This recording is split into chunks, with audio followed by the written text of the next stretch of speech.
and welcome to Talk to the Author.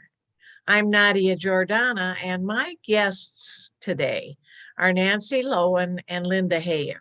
They are the authors of a brand new children's book titled The Everybody Club. Let's go meet the authors and find out what's special about this book. Welcome to the show, ladies. Thank you. Thank you. I've got Linda Hayen and Nancy Loewen. And of course, you are the authors of the Everybody Club. Let's start with you, Linda, and talk to us about what was the inspiration for this book. Well, my daughter, Carissa Hayen, when she was about 10 years old, she started a little club, like kids will do. And she put all of her dolls and all of her stuffed animals in a big circle and invited her two brothers to the club. Now, one of her brothers has severe disabilities and uses a wheelchair. And I think that he inspired her to name the club the Everybody Club, because her brother was often excluded from things. As you can imagine, he doesn't talk, and he was part of the club and was completely involved in everything they did. But mostly what the meetings consisted of were making little badges and putting their names on them. But she did have like a club song and a club motto, and it was all about making sure everybody was included. So fast forward about 6 years, and when Carissa was 16, unfortunately, she passed away in a car accident. So after that, I remembered, as time went on, one of my memories was of her having this little club, and I always thought it would make a good children's book. So that's the story. That's a absolutely heartwarming story. I'm so glad you shared that with us. That is a perfect inspiration for this book. And Nancy, tell us what sets this book apart from your other books. Well, this is the first book that I have kind of directed from start to finish, because I have published a lot of books traditionally. I have like over 140 books. So I've been through the editorial process.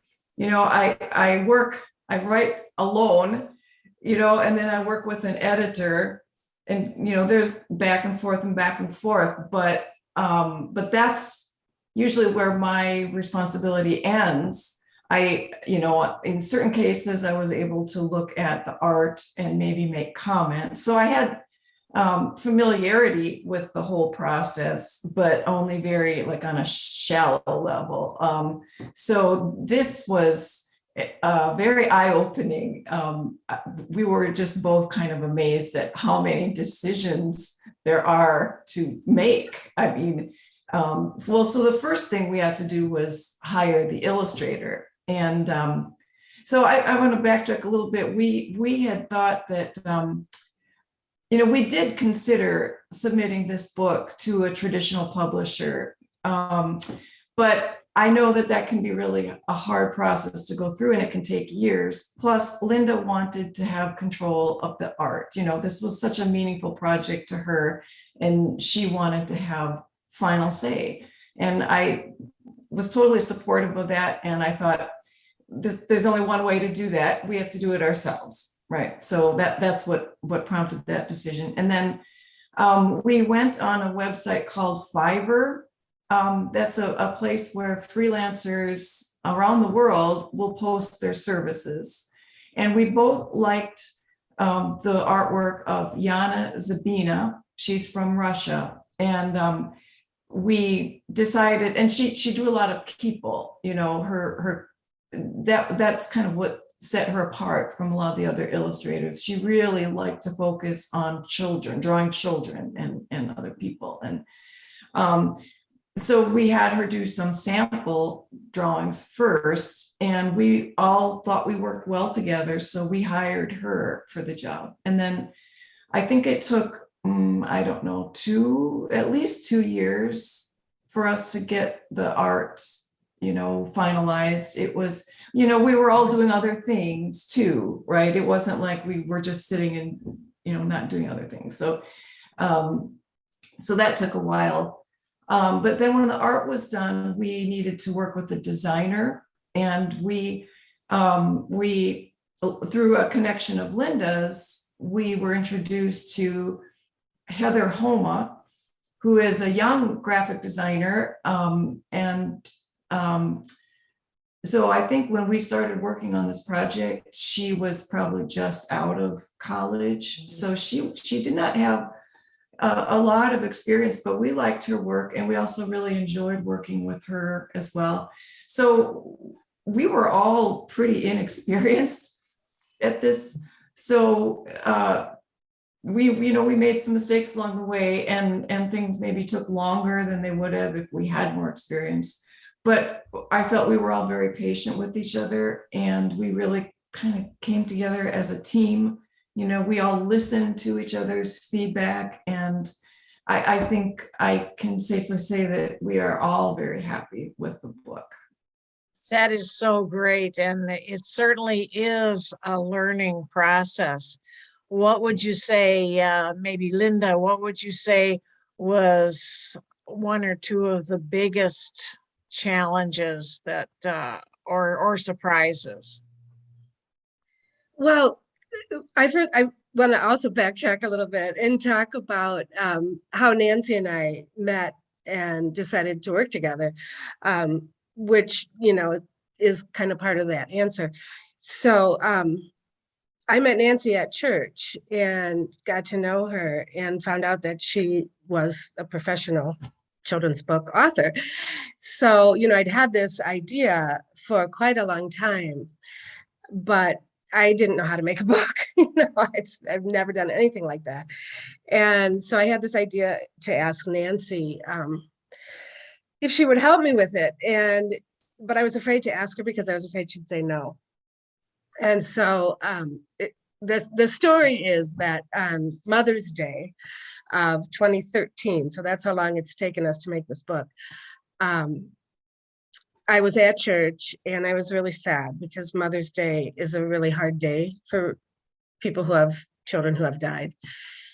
And I was so sad that day. And I saw Nancy in the hall, and she actually approached me because she had another friend of hers who had lost a daughter. And so she actually approached me and asked me for some suggestions on how she could help her friend, which, is hard. So I told her what I had to offer. And we were both just standing there, and we were both just really, really sad. And I thought, I can't be any sadder than I am right now. I'm just going to ask her right now. And so I asked her if she thought that this was a good idea. And I was so happy that she said yes. So that's kind of how we began our collaboration. But working, together very, very closely, was a challenge. We had to constantly be asking each other, what do you think about this? What do you think about this? We didn't always agree, but we had to compromise. So that was in itself, quite a challenge. But the biggest challenge that happened was after the book came out, which now it's actually officially been out for a year now. March of 2021 was when the book launched, which was during the pandemic. And so we weren't able to do a big book launch, but it became available in March of 2021. And we had originally used one of the illustrations from the book on the cover for several reasons. One, we really liked the picture, and it had the characters of my daughter and my son, the two most important people, and then Nancy's friend's daughter, were all in this picture. And that, to us, that was the most meaningful thing, right? So, and we thought, well, that'll save us money because we won't have to ask the illustrator to make another illustration. But right after the book came out, we realized we'd made a mistake. And I'm going to let Nancy take it from there. Yeah. So this is the original cover. This is a spread, or it's half of a spread that is in the book. The other side of this picture has a lot more people and it shows a lot more diversity. But, you know, we didn't recognize that, you know, we've got these white faces forming an arc visually. Mhm. That's what your eye is drawn to. And when I realized that, my heart just sank. I just thought, how could we have missed this? Or how could I blame myself? You know, I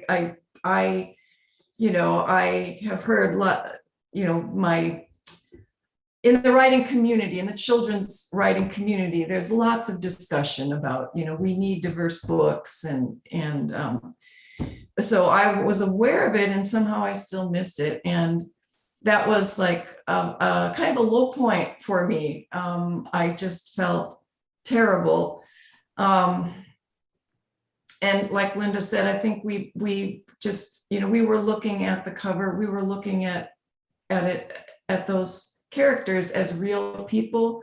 So that kind of blinded us to the issue. You know, also, I think there was like decision fatigue. You know, we were just making so many decisions, and, you know, this one seemed like, you know, we didn't give it enough thought. And that's what I learned. I think that the most important thing I learned from this was that, you know, we have to step back and make conscious choices. You know, I should have said, okay, what, you know, not just trusted my own instincts, right? We can't always trust our instincts. Sometimes we need to consciously ask ourselves these questions. But so as soon as we realized we made that mistake, we knew that, you know, we had just launched the book, but we knew that we had to kind of put the pause button, and we knew we had to do it over. And so we talked to the illustrator, and she was on board. But it took a very long time to get the new cover out because she had other commitments, you know, and she was ill for a while, and then just meshing everybody's schedules. It took a very long time. But it finally did come out in the fall, and we are so happy that we did that. And we've also gotten responses from people. Some people weren't, you know, didn't really understand why we would do it over. They thought the first cover was okay, but as soon as they saw the new cover, they realized, oh yes, this is better. So I kind of feel like the experience, even though it was painful, it taught us a valuable lesson, and I feel like we and other people too. And I feel like I want to share our experience because I want other people to be able to learn from, you know, our mistakes. Yeah, I think it's a great talking point when you're speaking with groups, and especially with groups of writers and things like that. And it is an improvement. So what a great learning experience. Linda and Nancy, what can you tell me were some of the most notable highlights in this entire process? Well, for me, several things. One is it's very gratifying to see children respond to the book. That's always, you know, meaningful. That's why we did it. It's great to see Carissa's message get out there. But the other thing for me, just Linda's friendship has meant so much. I mean, we knew each other a little bit before we started the project.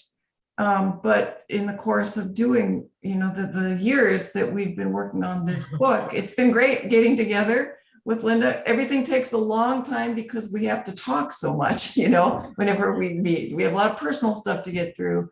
And for me too, during the pandemic, this book was really kind of a beacon of light and hope. I was pretty isolated during that time, and it just meant so much to be able to work on this with a friend, and also with Heather and Yana.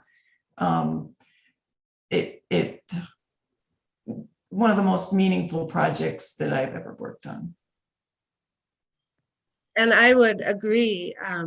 The spirit behind the book, I think, is really valuable to us personally, but all of us that worked on it. And I strongly feel that, Carissa's spirit is behind it. And, and also just allowing Nancy and I to get together and develop this wonderful friendship was very important, as she said. But for me, there was another added benefit that I had no idea was going to happen. Losing a child is a very, very huge loss. And what I discovered, and it only has been recently that I've figured this out, is that the process of writing this book was very healing for me personally. And it's not something that I planned. I wanted to get the message out, but it's changed my entire outlook on life, to be honest. I feel like I finally am happy to be alive again. I can finally feel true joy.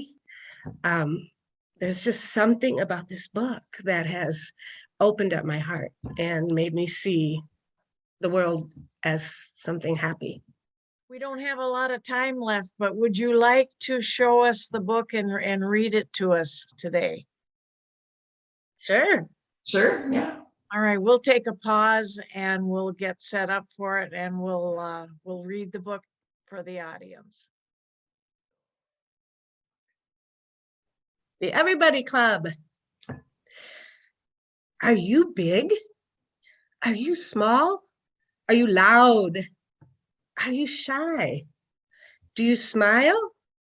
Do you dream? Do you laugh? Do you try? Then follow me right this way. The Everybody Club needs you today. Here's your badge. Come on, let's go. We've lots to do and a club to grow. Did you make a mistake? Did you drop the ball? Are you sad sometimes? Are you scared you'll fall? Then don't you worry. No harm done. That's just life for everyone. The Everybody Club needs members like you, brave and strong and tough and true. So many people, they're members too. They belong like me and you. Tell them all you're a member. It's official. The Everybody Club is beneficial.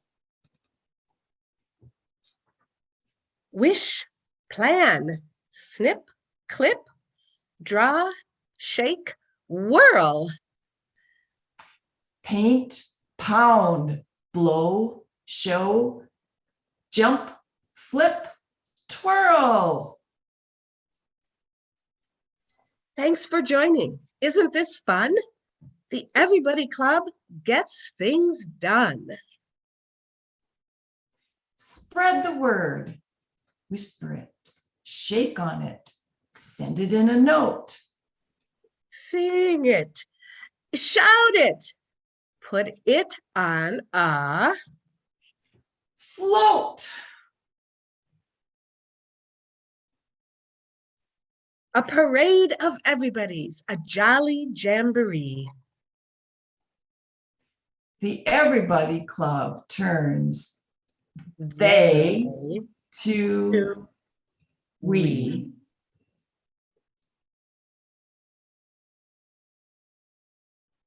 What a great book. I absolutely love it. Thank you, Linda and Nancy, for being on the program today. And thank you, everyone, for watching Talk to the Author.